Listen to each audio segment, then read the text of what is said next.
dosa.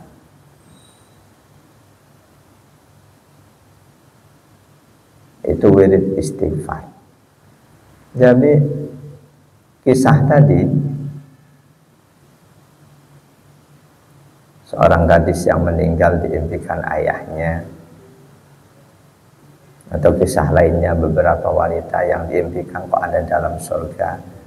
Jawaban mereka yang pertama, 1 tasbih atau 2 tasbih atau 1-2 rakaat yang tercatat pahalanya di dalam catatan amalku, itu lebih aku sukai dibanding surga dan seluruh isinya. Lalu gadis-gadis yang ada di dalam surga di derajat yang tinggi, ketika ditanya amalan apa yang mengantarkan kalian sampai ke derajat ini, jawaban mereka beberapa rakaat dan beberapa tasbih takbir. Dan ternyata di hadis sahih Rasul menegaskan amalan paling baik, paling bersih dalam pandangan Malik kita, Rabb kita, paling dapat meninggikan derajat kita, yang lebih baik dibanding infak emas perak, lebih baik dibanding berangkat ke medan perang, tiada lain adalah dzikrullah. Berkaitan dengan sholat sunnah,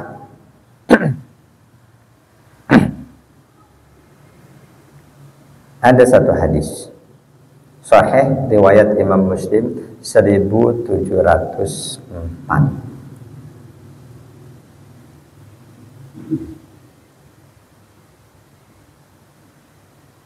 An Abi Dzardin anin Nabi sallallahu alaihi wasallam annahu qala, dari sahabat Abi Dzar Al-Ghifari radhiyallahu an dari Nabi sallallahu alaihi wasallam, beliau bersabda, yusbihu ala kulli sulama min ahadikum shadaqatu. Setiap anggota tubuh kalian, setiap persendian kalian terbebani untuk bersedekah.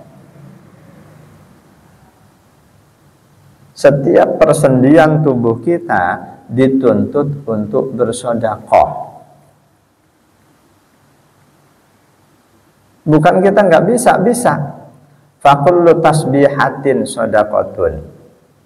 Tasbih yang kita ucapkan, 1 tasbih itu menjadi sedekah. Wa kullu tahmidatin shadaqatun. Tahmid, hamdalah yang kita ucapkan itu menjadi sedekah. Wa kullu tahlilatin shadaqatun. Tahlil la ilaha illallah itu bernilai sedekah untuk persendian tubuh kita. Wa kullu takbiratin shadaqatun. Demikian juga takbir. Tasbih, tahmid, tahlil, takbir yang kita baca itu bernilai sedekah ketika kita baca sebanyak persendian tubuh yang katanya ada 360, berarti beban persendian tubuh kita harus bersedekah sudah terpenuhi.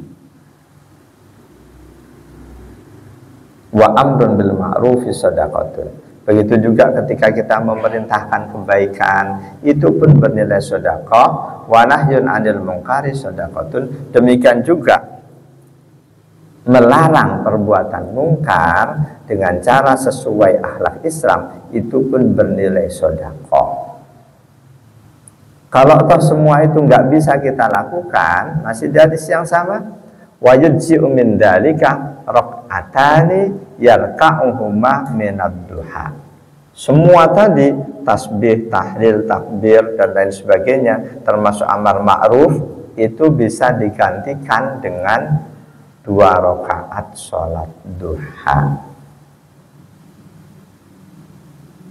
Ketika tiap pagi kita kerjakan duha 2 rakaat, berarti kewajiban bagi anggota persendian tubuh untuk sedekah sudah terpenuhi. Hadis riwayat Imam Muslim 1704. Jemaah dan Allah wa iyyakum ajma'in. Di hadis yang lain, sholat duha kita tidak akan pernah merasa cukup cuma dengan 2 rakaat kalau kita tahu kelebihan sholat duha sesuai rakaat yang kita kerjakan. Secara umum sholat duha manfaatnya ini untuk menutup kewajiban sedekah dari setiap persendian tubuh kita.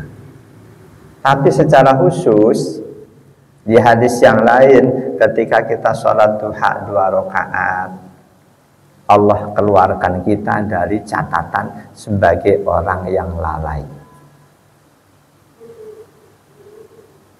Dengan 2 rakaat rutin sholat duha, kita dalam catatan Allah sudah tidak termasuk hamba Allah yang lalai dari Allah. Ketika kita kerjakan sholat duha 4 rakaat, kita dicatat sebagai orang yang berbuat baik.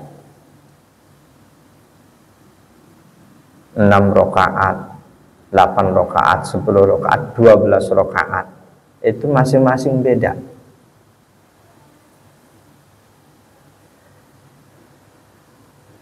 Enam rakaat rutin kita kerjakan, kita akan dicatat sebagai orang yang bertakwa, lebih tinggi dibanding orang yang sekedar berbuat baik. 8 rakaat,